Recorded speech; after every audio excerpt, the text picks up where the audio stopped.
Hello everyone, I Kuldeep Sharma welcome you all to today's session of Daily News Analysis, where we are going to look at the most important news headlines from the Hindu newspaper as well as the Indian Express.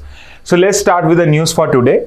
But before I start for today's news, let me answer one of the question which one of you student asked in the comment box. So the question was simple ki how many tiger reserves are there? Because at many places when you do a simple Google search, you would see that there are somewhere it's written that there are 54 tiger reserves and somewhere there are 55 tiger reserves.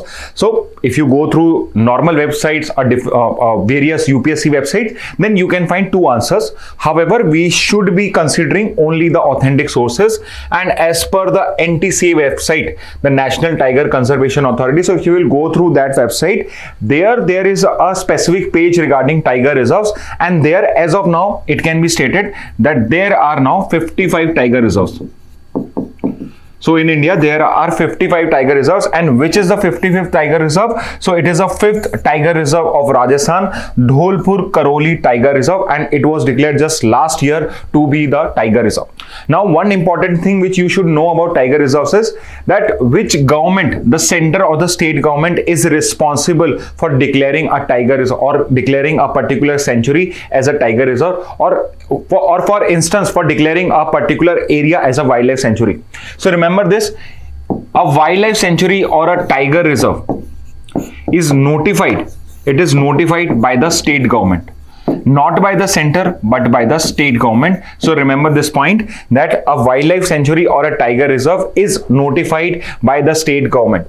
Now, a question which I'm going to ask you right now, and I'm going to answer it in our next class. Which is the government which notifies the national park?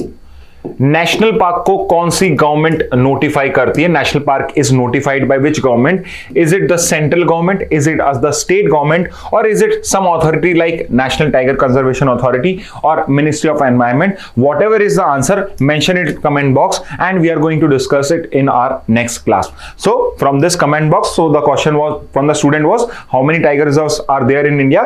So as of now, from if I am taking this class on July 17, at least till July 17 of 2024, there are 55 tiger reserve.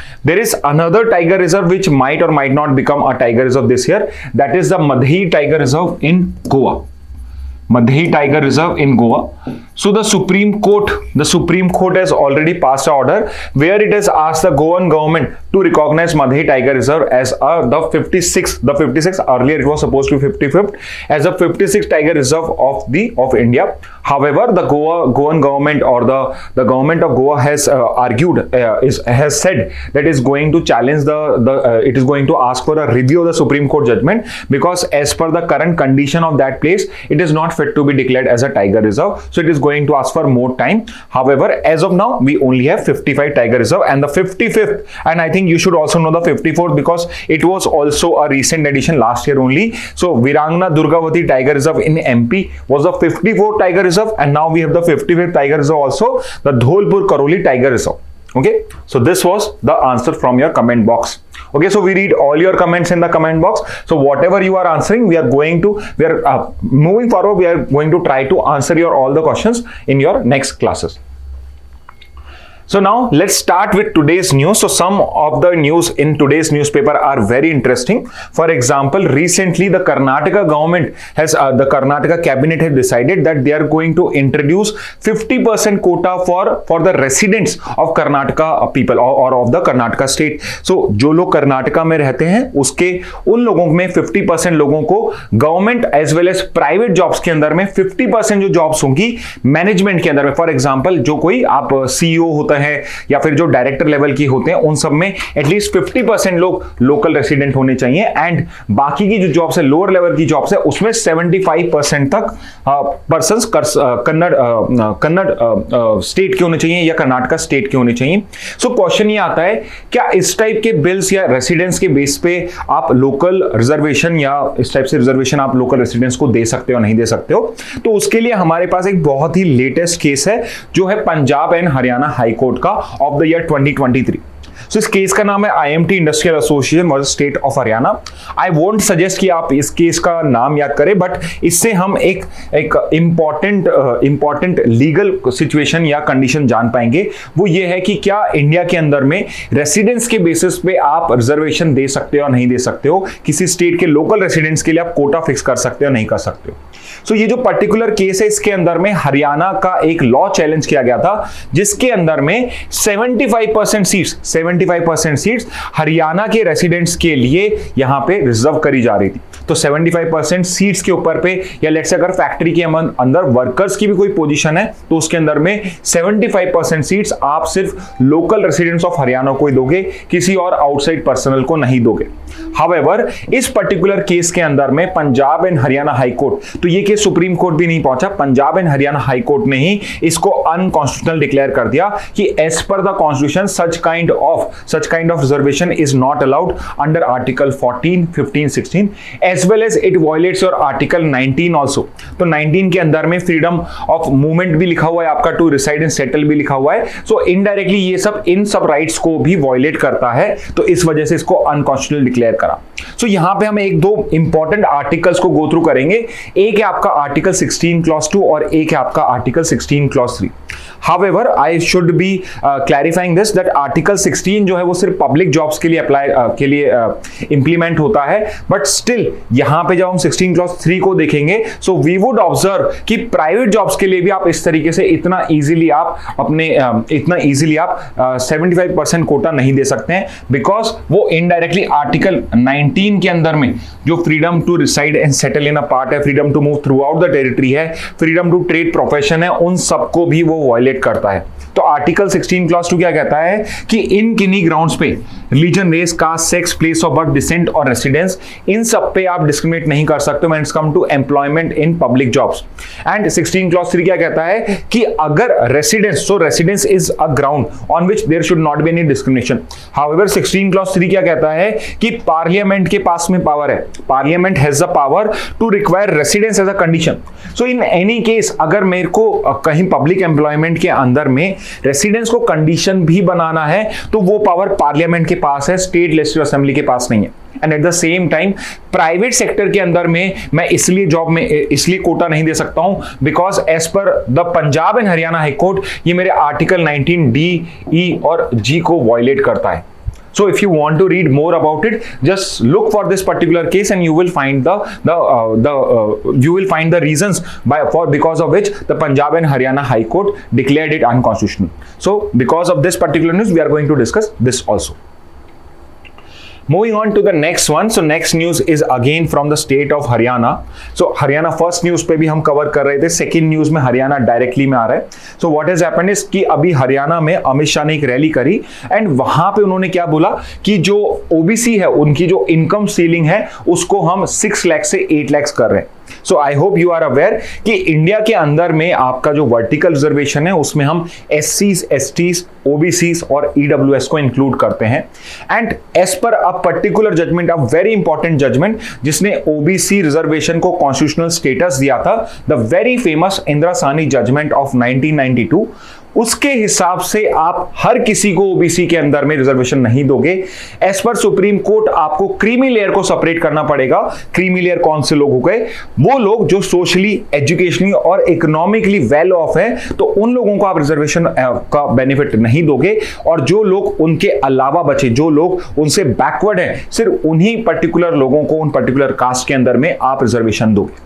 So what is this Indira Sawhney judgment? तो इस Indira Sawhney judgement के अंदर में supreme court ने 27% reservation जो other backward classes के लिए allow किया गया था बाय द मंडल कमीशन, जो रिकमेंड किया गया था, उसको कॉन्स्टिट्यूशनली वैलिड डिक्लेयर कर दिया गया।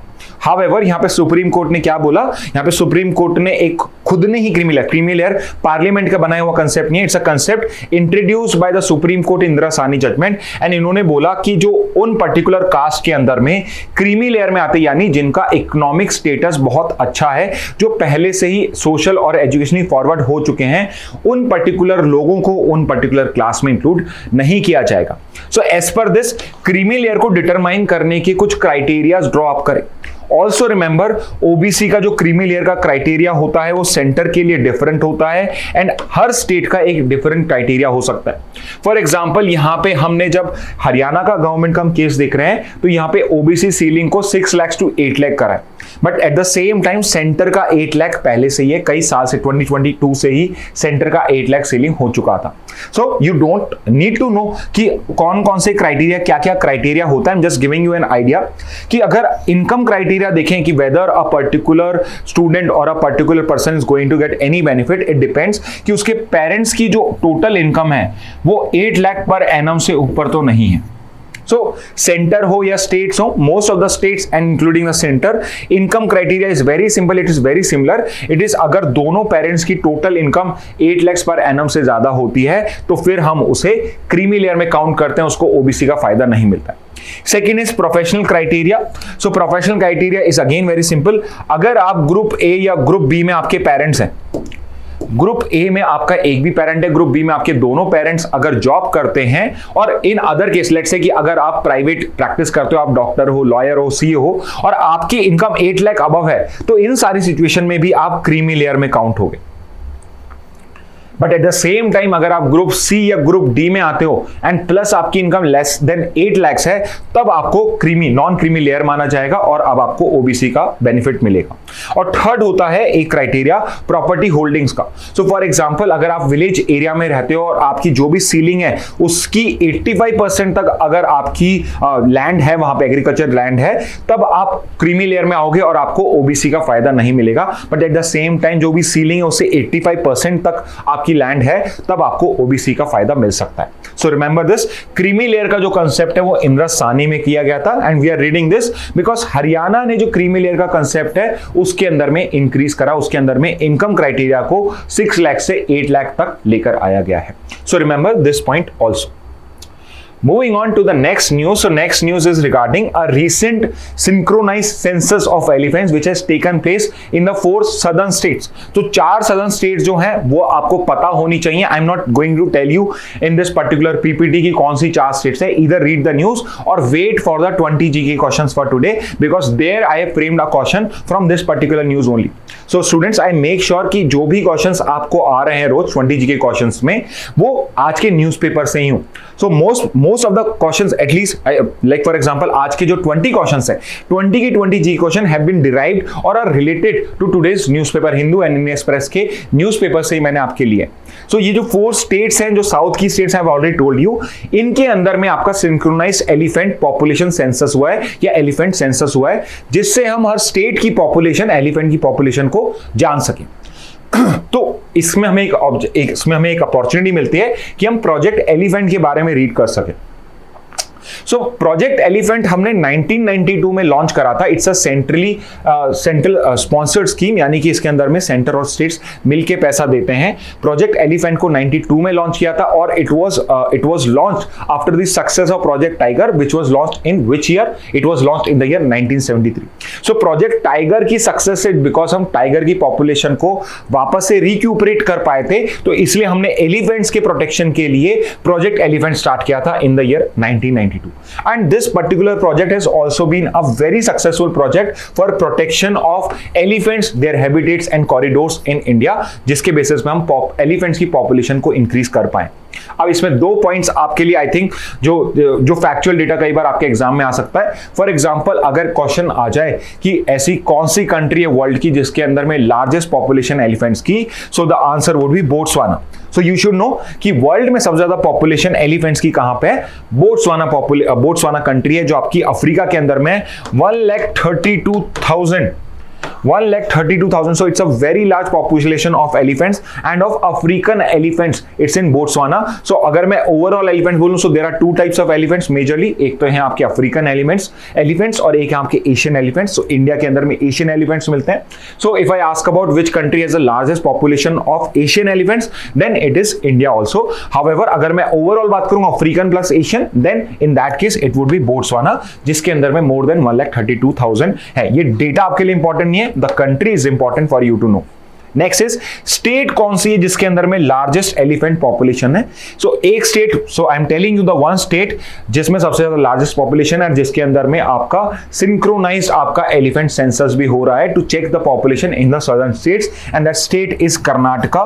कर्नाटका के अंदर में लार्जेस्ट एलिफेंट पॉपुलेशन है इंडिया की, और ये भी बहुत अच्छा इसके अंदर में कर रहा है एलिफेंट के कंजर्वेशन को लेके। इसके अलावा these are some of the state जहां पे सिग्निफिकेंट, मतलब बहुत अच्छी क्वांटिटी के अंदर में आपके एलिफेंट पॉपुलेशन है, वो सारी स्टेट यहां पे मेंशन है। Just have a read of it, just try to have an idea of which are the state जहां पे आपको एलिफेंट पॉपुलेशन मिलती है, जिसके अंदर में सबसे इंपॉर्टेंट आपका कर्नाटक ही है, because it is the state with the largest population of elephants in India. Moving on to the next news, so next news is okay, so it is regarding अभी सुप्रीम कोर्ट का एक judgment आया था अभी recently, and उस supreme court judgment के अंदर में क्वेश्चन ये था कि अगर किसी को डाउट है इलेक्शन प्रोसेस के ऊपर कि शायद ईवीएम्स के साथ या वीवीपीएटीज के साथ टेम्परिंग हुई है या फिर इनके अंदर में कुछ फॉल्ट था, तो उसका क्रॉस चेकिंग का क्या प्रोसीजर होना चाहिए। सो इस बेसिस पे इलेक्शन कमीशन ऑफ इंडिया ने अभी रिसेंटली एक अपना एसओपी लॉन्च करा है। SOP का फुल फॉर्म क्या होता है? If you will read this news you would know this, so in the comment box mention the full form of SOP। SOP एक प्रोसीजर होता है, सो ये कौन सा प्रोसीजर है, SOP क्या है? तो इस पर्टिकुलर SOP के अंदर में इलेक्शन कमीशन ऑफ इंडिया ने यहां पे आपको डिफरेंट ऑप्शंस दिए हैं पर्टिकुलर कैंडिडेट को, अगर उसे क्रॉस चेक कर। क्या क्या उसके अंदर में प्रोसीजर्स हैं वो हमारे लिए इंपॉर्टेंट नहीं है, हमें बस ये पता होना चाहिए कि सुप्रीम कोर्ट ने अगर किसी को फॉल्ट लगता है, किसी को टेम्परिंग लगती है ईवीएम्स में, तो उसके लिए क्या बोला था। तो सुप्रीम कोर्ट ने बोला कि अगर किसी भी रनर अप कैंडिडेट को, नॉट ऑल द कैंडिडेट, अगर किसी रनर अप कैंडिडेट को फॉल्ट लगता है, इफ ही बिलीव्स कि उसको फॉल्ट लगता है, उसको लगता है कि ईवीएम की टेम्परिंग हुई है, तो वो ईवीएम्स और वीवीपीएटी के वोट्स को क्रॉस चेक करा सकता है। सो ईवीएम्स के में जो वोट्स डले हैं उनको voter verifiable paper audit trail, so you should know the full form and exact full form of these machines. Voter verified paper audit trail को क्रॉस चेक करा सकता है ईवीएम से, एंड कितने ईवीएम्स को वो क्रॉस चेक करा सकता है वीवीपीएटी, तो वो करा सकता है 5% ईवीएम्स वो चूज कर सकता है randomly. He can select any number of 5% of the EVMs in that assembly constituencies, और वो उनको क्रॉस चेक करा सकता है। तो उसका क्या प्रोसीजर होगा, किस किस तरीके से वो कौन कौन सी ईवीएम सेलेक्ट कर सकता है, कहां से कर सकता है, और कैसे उसकी क्रॉस चेकिंग होगी, उसका जो प्रोसीजर है वो अभी हमारा इलेक्शन कमीशन ने निकाला है। बट आपके लिए जो इंपॉर्टेंट पॉइंट है वो यही है कि कितने परसेंट ईवीएम्स का क्रॉस चेक करा जा सकता है। Okay, also remember there is a difference between what a candidate can do and what election commission of India always does. तो इलेक्शन कमीशन ऑफ इंडिया हर इलेक्शन के बाद, every election, after every election, 5% नहीं, 5 EVMs पर assembly constituency को cross check करता ही है। सो यहां पे हम 5 ईवीएम्स को क्रॉस चेक करते हैं विद वीवीपीएटीज, इररेस्पेक्टिव ऑफ कि हमें कोई डाउट है या नहीं। तो हमारे प्रोसीजर की सैंक्टिटी को मेंटेन करने के लिए ईवीएम्स और वीवीपीएटीज का 5 ईवीएम्स का तो क्रॉस चेक होता ही है। अगर किसी को डाउट है तो सुप्रीम कोर्ट ने क्या ऑप्शन दिया है कि आप इलेक्शन कमीशन ऑफ इंडिया को जाके अपील कर सकते हो और 5% ईवीएम्स को क्रॉस चेक करा सकते हो VVPAT on your own expenditure. यानी जो इनको क्रॉस चेक कराने का एक्सपेंडिचर है वो उस कैंडिडेट को बेयर करना पड़ेगा, गवर्नमेंट उसको बेयर नहीं करेगी, इलेक्शन कमीशन ऑफ इंडिया उसको बेयर नहीं करेगा। So remember this point also. Moving on to the next news, so a very good news in the Supreme Court.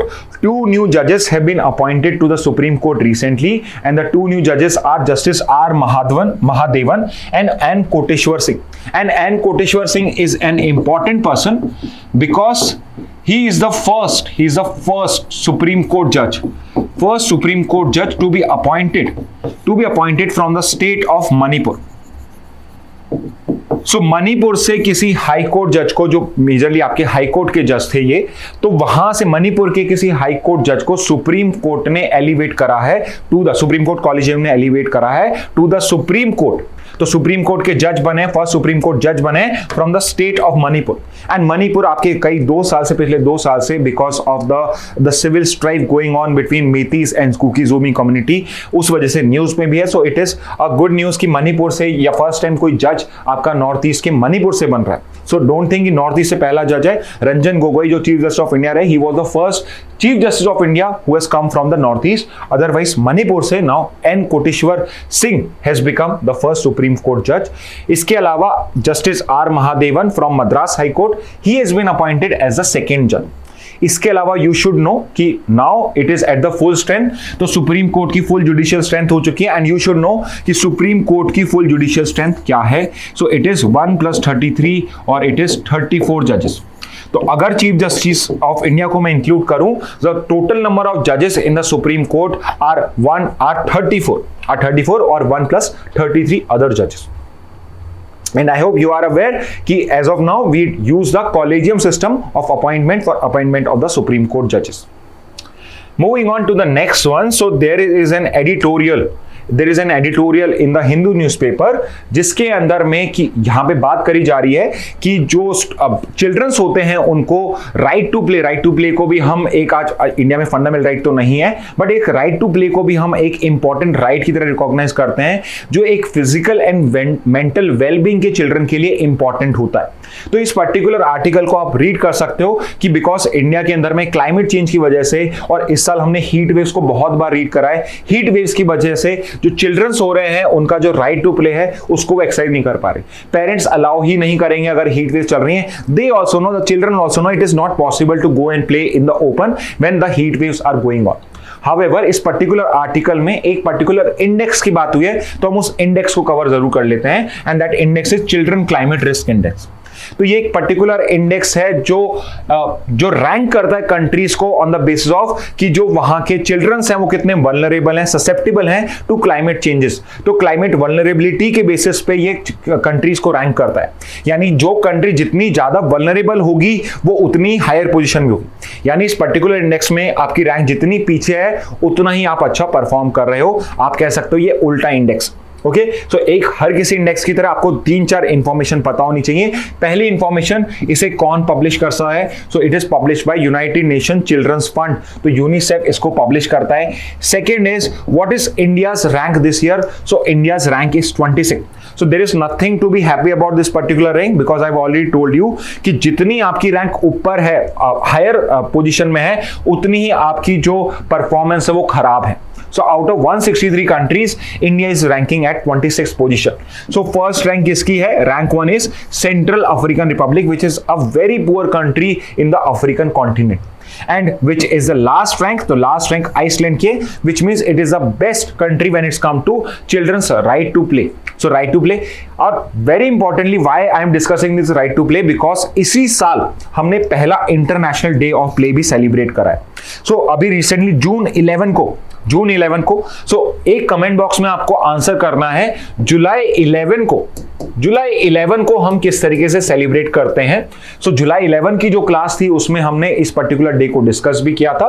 सो जुलाई 11 को हम कौन सा डे सेलिब्रेट करते हैं, you can mention it in the comment box. तो जून 11 2024 को हमने first international day of play की तरह डिक्लेयर करा है, जो बेसिकली क्या करता है कि इंपॉर्टेंस को दिखाना चाहता है चिल्ड्रंस के डेवलपमेंट एंड वेलबींग के अंदर में आपके प्ले करने को या आपके फिजिकल एक्टिविटीज को, कि कितनी इंपॉर्टेंट है फिजिकल एक्टिविटी एक चिल्ड्रन के डेवलपमेंट और वेलबींग के लिए। So June 11, 2024 has been recognized as a first international day of play, और आगे जाके भी होगा। एंड आपका क्वेश्चन क्या है, जुलाई 11 को हम किस डे के रूप में सेलिब्रेट करते हैं?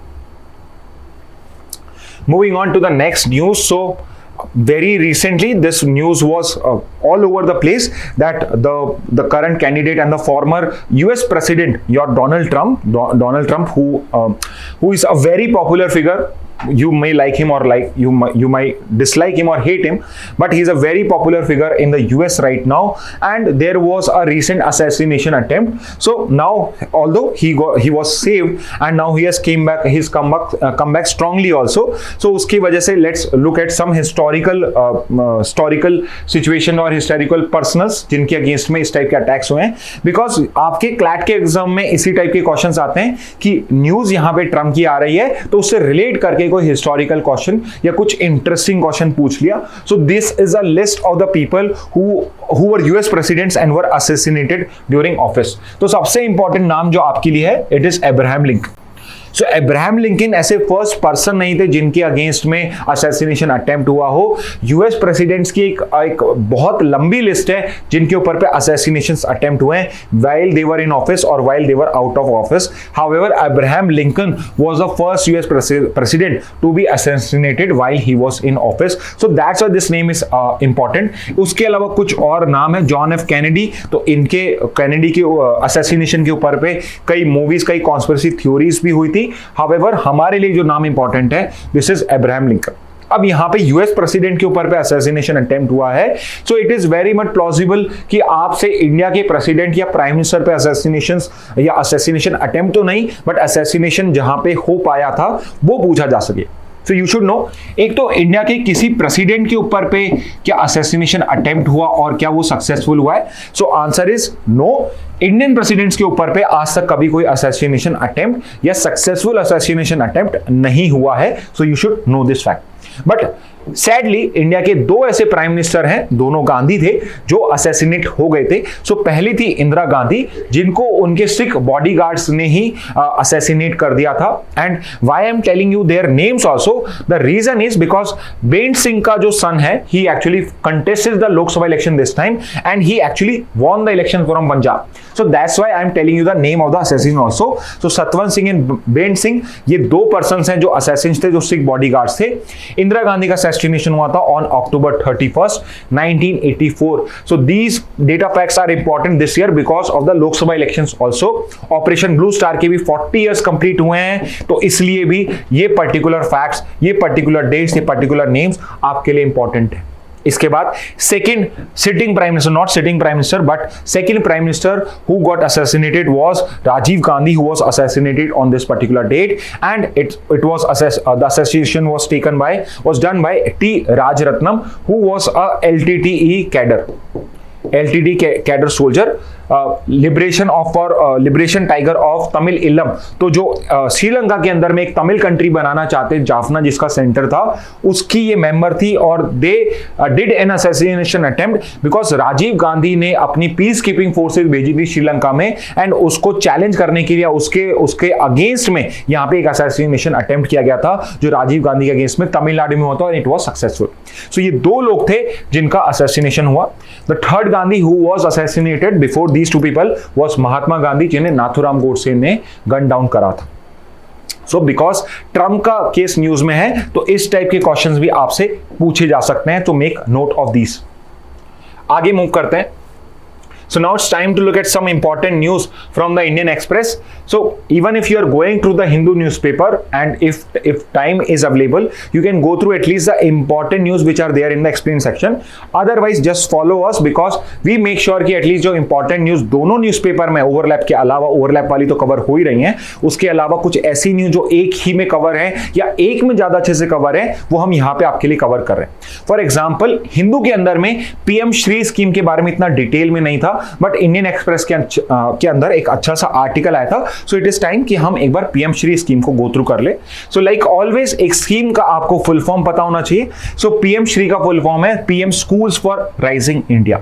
ये पर्टिकुलर स्कीम लॉन्च कब हुई थी? So this was launched in the year 2022, यानी आज से 2 साल पहले स्कीम को लॉन्च किया गया था. अब इस स्कीम का मेन ऑब्जेक्टिव क्या है? इसका ऑब्जेक्टिव है कि इसके अंदर में हर स्टेट्स के अंदर, not every state but all the state together have to develop 14,500 school.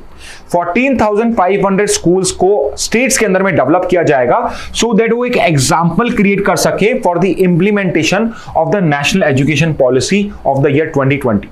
So comment box में if you can mention in which year the first national education policy came up.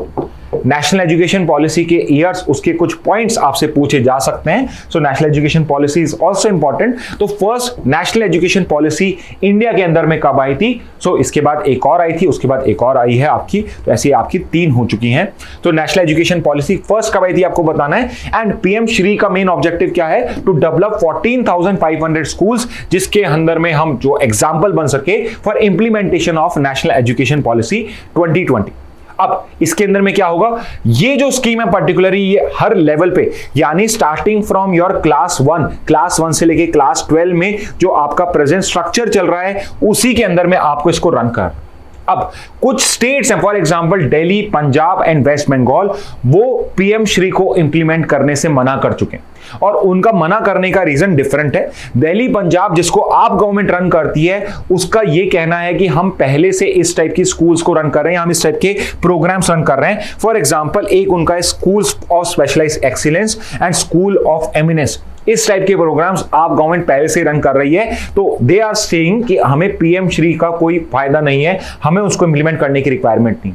And West Bengal इसको भी apply नहीं कर रही और उसका reason कुछ और है. वो ये कह रही है कि as per this scheme there is a requirement कि जिस पर्टिकुलर आप स्टेट गवर्नमेंट या गवर्नमेंट कॉलेज स्कूल को आप पीएम श्री स्कीम के अंदर लाओगे, उस पर्टिकुलर स्कूल के नाम के आगे आपको पीएम श्री को प्रेफिक्स करना पड़ेगा, उसको आगे ऐड करना पड़ेगा. एंड यहां पे वेस्ट बंगाल गवर्नमेंट आर्ग्यू कर रही है कि जब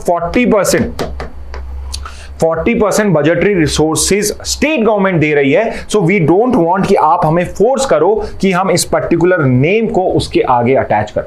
सो there is some politics going on in around here, but it's a very good scheme जिसके अंदर में हम एनईपी 2020 को अप्लाई करने की ट्राई कर रहे हैं इन दिस 14,500 स्कूल, जो बाद में एग्जांपल्स क्रिएट करेंगे for the other schools which are there in a particular state. So that's why this particular news is there. Moving on to the next news. So again कुछ time से आपका ये particular news में चल रहा है. कल इसके ऊपर पे एक फुल पेज तो नहीं, एक फ्रंट पेज आर्टिकल आया था in the Hindu newspaper which was relating to money bill. So I know you must have gone through the money bill once or twice. Let's again revise it if you have gone through it before, and if you have not, just have a look. So अब supreme court ने decide करा है कि they are soon going to make a 7 जज bench जो decide करेगा कि कौन से बिल ऐसे होते हैं जो मनी बिल होते हैं. And why this question has come up? Because जो अभी आपकी रिसेंट गवर्नमेंट है 16 लोकसभा 17 लोकसभा में प्रेसिडेंट नरेंद्र मोदी गवर्नमेंट थी, इसने कुछ ऐसे कॉन्ट्रोवर्शियल बिल्स को पास करा जो मनी बिल की तरह पास हुए. अब यहां पे आपको समझना ये बहुत जरूरी है कि मनी बिल जो होता है वो एक ऑर्डिनरी बिल नहीं होता, it's an extra ordinary bill. ये इतना एक्स्ट्रा ऑर्डिनरी होता है कि इसके अंदर में राज्यसभा का से जीरो होता है. जीरो तो नहीं कहूंगा, बट आप ऐसे कह सकते हैं कि वो उसमें कुछ रिकमेंडेशन दे सकता है, बट रिकमेंडेशन को एक्सेप्ट करना या नहीं करना the Lok Sabha is not bound by. यानी कि ये इतना ज्यादा एक्स्ट्राऑर्डिनरी पावर है कि सिर्फ लोकसभा ही इसको पास करता है. तो यहां पे आपकी पिछली गवर्नमेंट्स ने इस पावर को मिसयूज करा है. कुछ ऐसे बिल्स पास करे, for example your Aadhaar bill, your finance act और 2017, जिसके अंदर में कुछ ही ऐसे प्रोविजंस थे जो मनी बिल से रिलेट करते थे या मनी के टॉपिक से रिलेट करते थे, और बाकी के बिल्कुल भी आप मनी बिल जिस ग्राउंड्स पे ला सकते हो उनसे डील नहीं करते थे. तो क्वेश्चन ये आता है कि कौन से बिल ऐसे होंगे जिनको हम मनी बिल कॉन्स्टिट्यूट कर सकते हैं. सो एक बार का हम कॉन्स्टिट्यूशनल फ्रेमवर्क देख लेते हैं और एक बार गो थ्रू कर लेते हैं. तो एक पर्टिकुलर जजमेंट है आपका सुप्रीम कोर्ट का, Roger Matthew versus south India bank limited 2019. Again this case law might be asked in AILET examination, वहां पे इस टाइप के केस लॉ पूछे जा सकते हैं. And why this case is important? Because इस पर्टिकुलर केस के अंदर में ये क्वेश्चन आया था कि मनी बिल क्या होता है, ये कैसे डिसाइड हो, और जो सुप्रीम को जो आपके स्पीकर का डिसीजन होता है, लोकसभा स्पीकर का, क्या उसके बेसिस पे हम ये डिटरमाइन कर सकते हैं या उसको जुडिशियल रिव्यू में चैलेंज कर सकते हैं कि उसका डिसीजन सही था या नहीं. तो इस पर्टिकुलर केस के अंदर में क्या बोला गया कि एक 7 जज बेंच बैठनी चाहिए और वो डिसाइड करेगा कि कोई particular bill ordinary bill money bill है या नहीं है. सो एक बार का कॉन्स्टिट्यूशनल फ्रेमवर्क देखे तो आर्टिकल 109 और आर्टिकल 1110 हम यहां डिस्कस कर रहे हैं. एज पर आर्टिकल 109 जो आपका मनी बिल होता है, it can only be introduce in Lok Sabha. So money bill सिर्फ लोकसभा में इंट्रोड्यूस होता है. एक और पॉइंट जो आपको पता होना चाहिए, money bill can only be introduce after president's permission. President के कंसेंट के बाद ही मनी बिल इंट्रोड्यूस होता है, या आई कैन से कि प्रेसिडेंट ही इसको इंट्रोड्यूस कराता है, which means a money bill is actually presented by only the government, यानी कि एक मिनिस्टर ही इसको इंट्रोड्यूस कर सकता है, यानी कि ये एक प्राइवेट मेंबर बिल की तरह नहीं आ सकता। Private member bill, what is a private member bill? तो मिनिस्टर्स के अलावा चाहे गवर्नमेंट का पर्सन हो चाहे नॉन गवर्नमेंट पर्सन हो, कोई भी एमपी कोई बिल अगर इंट्रोड्यूस करता है उसे हम प्राइवेट मेंबर्स कहते हैं। प्राइवेट मेंबर्स कौन होते हैं? Members of the parliament who are not ministers, so they can be part of the current BJP government, BJP के वो एमपीज हो सकते हैं, but if they are not ministers they are private members. और अगर वो कोई बिल इंट्रोड्यूस करते हैं उसे हम प्राइवेट मेंबर्स बिल कहते हैं। सो आई होप इसको भी आप नोट डाउन कर लीजिए कहीं पे। सो सिर्फ लोकसभा में आता है, और जब इसको लोकसभा पास कर देती है तो ये राज्यसभा के पास जाता है फॉर इट्स रिकमेंडेशन। तो राज्यसभा से आप रिकमेंडेशंस लेते हो उस पर्टिकुलर बिल पे, इसके अलावा राज्यसभा का कोई रोल नहीं होता। तो राज्यसभा, लेट्स से कि Rajya Sabha disagrees with this particular bill, तो वो एट मैक्स 14 डेज तक उसको डिले कर सकते हैं। अगर 14 डेज तक के बाद तक अगर बिल को रिटर्न नहीं किया जाता, या बिल रिकमेंडेशन के साथ या विदाउट रिकमेंडेशन, या उसके ऊपर में कोई भी डिस्कशन नहीं होता है, तो 14 डेज के बाद उसे ऑटोमेटिकली पास मान लिया जाता है। सो अगर बिल को रिटर्न नहीं किया गया 14 डेज में, तो उसको पास मान लिया जाता है इन any case. So remember this, Rajya Sabha का रोल यहां पे सिर्फ रिकमेंडेशंस देने को है, ना वो उसके अंदर में अमेंडमेंट सजेस्ट कर सकता है, ना वो उसको पासिंग के अंदर में इन्वॉल्व है। So only Lok Sabha is involve, and very importantly it is the president which introduces the money bill.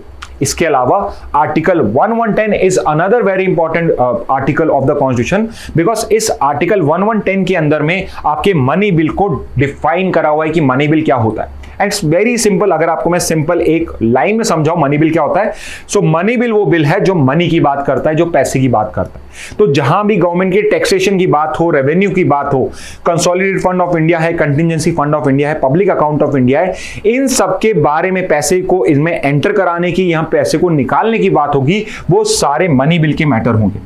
और इसके अंदर में सबसे इंपॉर्टेंट आर्टिकल है 1103 110 क्लॉज 3, जो क्या कहता है कि अगर ये क्वेश्चन आए कि कोई पर्टिकुलर बिल मनी बिल है या नहीं है, इसके अंदर में कौन डिसीजन लेगा? सो as per 110 clause 3 it would be the Lok Sabha speaker of the house of the people, यानी लोकसभा का स्पीकर इसका डिसीजन लेगा एंड उनका डिसीजन फाइनल होगा। सो रॉजर मैथ्यू केस के अंदर में इस पर्टिकुलर बात को भी क्वेश्चन करा जा रहा है कि अगर लोकसभा स्पीकर ने लेट्स से मैलाफाइड रीजन से ही या बिकॉज ऑफ सम रीजन एक ऑर्डिनरी बिल को मनी बिल कर दिया, तो क्या उसका जुडिशियल रिव्यू हो सकता है या नहीं हो सकता? Because as per the constitution his और her decision is going to be the final decision. Final का मतलब है कि इसके बाद इसको आप क्वेश्चन नहीं करोगे। तो स्पीकर ने अगर सर्टिफाई कर दिया एक पर्टिकुलर बिल को एज अ मनी बिल, तब आप उसको जुडिशियल रिव्यू कर सकते हो, नहीं कर सकते हो। तो जो 7 जज बेंच बनाई जाएगी वो इस क्वेश्चन को भी डील करेगी। Okay, so I hope money bill आपको कुछ क्लियर हुआ हो। अगर if you still have any doubt you can mention in the comment box. Question के फ्रेम के अंदर में आप क्वेश्चन बना सकते हैं, एंड जब भी नेक्स्ट क्लास होगी I will try to answer all of these questions. Okay, moving on to the next news. Next news पे आते हैं national quantum mission. So in today's Hindu newspaper as well the Indian express, दोनों के अंदर में national quantum mission के ऊपर में आर्टिकल्स आए हैं कि उसके अंदर में इंडिया क्या क्या चेंजेस कर सकता है। However let's look at the national quantum mission, because क्या चेंजेस हैं ये सब क्वेश्चंस आपके काम के नहीं है, यहां पे आपके लिए बेसिक फैक्चुअल डेटा काम का होता है। सो नेशनल क्वांटम मिशन है, ये किस मिनिस्ट्री के अंदर आता है? सो मिनिस्ट्री तो नहीं, department of science and tech है। तो आपके लिए मैं एक और कमेंट बॉक्स का क्वेश्चन पूछता हूं कि जो department of science and technology है ये किस मिनिस्ट्री के अंदर आता है? कौन सी मिनिस्ट्री या ऑफिस के अंदर में department of science and tech आता है? You have to tell me this in the comment box. It's a very interesting answer. Moving on to the next one, mission period क्या है इसका? तो इसका 8 ईयर का मिशन पीरियड है। It's not a life long scheme. इसका एक sunset clause भी है, इसमें सनसेट टाइम भी है विच इज 2031। सो 23 से 2031 तक ये आपका मिशन फंक्शन में रहेगा, यानी 8 ईयर्स के अंदर में जो भी आपको इसका रिजल्ट लाना है वो लेकर आना है। अब इसका एम क्या है? इसका मेन एम है कि हम क्वांटम साइंस को, क्वांटम टेक्नोलॉजी को इंडिया के अंदर में उसमें साइंटिफिक और इंडस्ट्रियल रिसर्च एंड डेवलपमेंट को इंक्रीज कर पाए, जिससे इसके अंदर में हम और इनोवेटिव इकोसिस्टम डेवलप कर पाए। नेक्स्ट इज वर्ल्ड स्टेटस क्या है, प्रेजेंटली क्या है? इंडिया अब 7th कंट्री बन जाएगा जिसके पास एक डेडिकेटेड क्वांटम मिशन है, यानी कि हमने अलग से एक पूरा अपना मिशन लॉन्च करा हुआ, एक स्कीम लॉन्च करी हुई है जो सिर्फ और सिर्फ क्वांटम टॉपिक्स या क्वांटम टेक्नोलॉजी से डील करती है। India has become the 7th country, first was US. And what is quantum technology? Quantum technology या quantum science होती क्या है? So very simple, जब मैं एटॉमिक और सब एटॉमिक लेवल पे, एटॉमिक और सब atomic level, atomic level is basically at the level of atom, सब एटॉमिक यानी एटम के अंदर। सो सब एटॉमिक पार्टिकल्स कौन से होते हैं आपके? Electrons, neutrons and protons.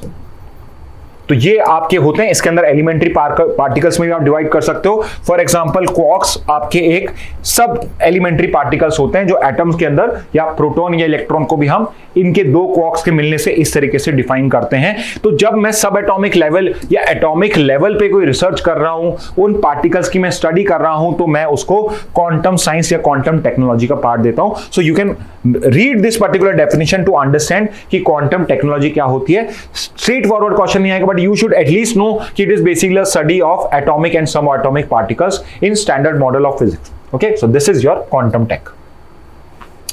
Okay, last news पे आ चुके हैं हम आज की, which is basically the Chandipura virus infection in Gujarat. So कुछ स्ट्रेट फॉरवर्ड क्वेश्चन बनते हैं कि चांदीपुरा वायरस इन्फेक्शन जो ये किस पर्टिकुलर स्टेट में 2024 में स्प्रेड हुआ है। सो सबसे ज्यादा ये स्प्रेड हुआ है गुजरात में, and it might be possible कि हमने इसको सर्विलेंस इसकी ढंग से नहीं करी, इसको हमने रोकने के स्टेप्स नहीं लिए, तो ये आसपास के स्टेट्स में भी फैल जाए। तो अब ये एक पर्टिकुलर वायरस जो गुजरात के अंदर में ओरिजिनेट हुआ है। सो ये चांदीपुरा वायरस शो करता है कि ये पर्टिकुलर जो वायरस है आपका इंडिया के अंदर में ही ओरिजिनेट हुआ था, because it's a WHO custom. Usually कोविड-19 से पहले यही कस्टम होता था कि जहां पे फर्स्ट टाइम आपको कोई वायरस मिलता है, आप उसी प्लेस के नाम पे उस पर्टिकुलर वायरस को का नाम रख देते हो। So 6 childrens have died of suspected Chandipura violence और वायरस, एंड अभी इसका नंबर इंक्रीज हुआ है, 2 more childrens have also died, और मेजरली यू कैन सी कि यहाँ पे मेजरली चिल्ड्रंस को ही अटैक कर रहे हैं। तो चांदीपुरा वायरस, एक तो यहाँ पे चांदीपुरा वायरस वर्ड यूज कर रहा हूं मैं, इट इज पॉसिबल कि चांदीपुरा रिलेटेड जो डिजीज है या इंफेक्शन है वो किससे कॉज होता है, तो वायरस से कॉज होता है, बैक्टीरिया से होता है, इस टाइप का क्वेश्चन आ जाए। उसके अलावा कुछ और फैक्ट्स जो हमें पता होने चाहिए। So Chandipura virus, CHPV, Chandipura virus is a rare and potentially deadly pathogen that causes fever and acute encephalitis. Encephalitis क्या होता है? It is inflammation of the brain, मतलब सूजन जो ब्रेन में आती है, दैट इज इंसेफेलाइटिस। अब ये कॉज कैसे होता है, इसका मेन रीजन क्या है? तो several species of sand flies and mosquito species, and सबसे हॉरिबल मॉस्किटो जो है एडिस एगिप्टी, जो डेंगू, चिकनगुनिया भी, जीका वायरस भी इसी से ट्रांसमिट होता है, and many mosquito species including this Aedes aegypti and sand flies की भी कुछ स्पीशीज हैं जो आपके इसको करते हैं। इसके अलावा जो टिक्स होते हैं, खटमल्स, टिक्स जो होते हैं, उनसे भी ये डिजीज पर्टिकुलरली कॉज हो सकती है, तो ये भी इसके कैरियर्स हैं। सो कैरियर कौन है इसके? Sand flies and mosquitoes. Specifically नाम पूछ ले कि कौन से सैंड फ्लाइज है, आई थिंक उसका चांसेस कम है, अनलेस ये बहुत ज्यादा स्प्रेड हो जाता है। But as of now sand flies and mosquitoes are the carriers, vector carriers of this particular disease. इसके अलावा क्या ये ट्रांसमिट होता है, कैसे ट्रांसमिट होता है? तो ये सैंड फ्लाइज और मॉस्किटोस अपने बाइट्स के थ्रू आपके ह्यूमंस को और वर्टिब्रेट्स बेसिकली जिसकी बैकबोन होती है, उन सब like domestic animals like dogs, उनको भी ये इंपैक्ट कर सकता है। इसके बाद फर्स्ट टाइम इसको हमने कहां पे ऑब्जर्व किया था? तो फर्स्ट टाइम ये आइसोलेट हुआ था इन 1965 इन चांदीपुरा इन महाराष्ट्र। सो महाराष्ट्र के अंदर में 1965 में हम फर्स्ट टाइम डेंगू, चिकनगुनिया के केसेस को हम स्टडी कर रहे थे, एंड वहां पे भी came across this particular virus also. And उसके बाद इसके कई बड़े आउटब्रेक्स हुए हैं, like in the state of Andhra Pradesh, earlier in Gujarat also, जहां पे more than 300-400 childrens had died. And इसके अंदर में fertility rate specifically among children is very high. Fertility मतलब मोर्टेलिटी या डेथ जो रेट है वो बहुत ज्यादा हाई होती है अगर टाइम पे इसका ट्रीटमेंट ना हो। एंड वेरी इंपॉर्टेंटली, क्या इसका कोई स्पेसिफिक ट्रीटमेंट या वैक्सीन है? The answer is no. इसका जो ट्रीटमेंट होता है वो सिम्टोमैटिक होता है। सिम्टोमैटिक क्या होता है कि सिम्टम्स के बेसिस पे, कि अगर किसी को बुखार है हम बुखार की गोली दे रहे हैं, किसी को इंसेफेलाइटिस है तो उसके लिए जो मेडिसिन पॉसिबल है हम वो मेडिसिन दे रहे हैं। सो वेरी इंपॉर्टेंटली, जो हर किसी डिजीज का आपको इन्फेक्शन का पता होना चाहिए, क्या इसका कोई ट्रीटमेंट या वैक्सीन है? So answer is there is no specific treatment और vaccine against this particular disease. Okay, So student, these were the news headlines from today's Hindu and Indian Express. I hope you had something good to take out from here. I hope you are making your good notes. If you have any question, you can mention in the comment box. I'll try to answer them in my next class. And till then, that's it from my side. Thank you and have a very nice day.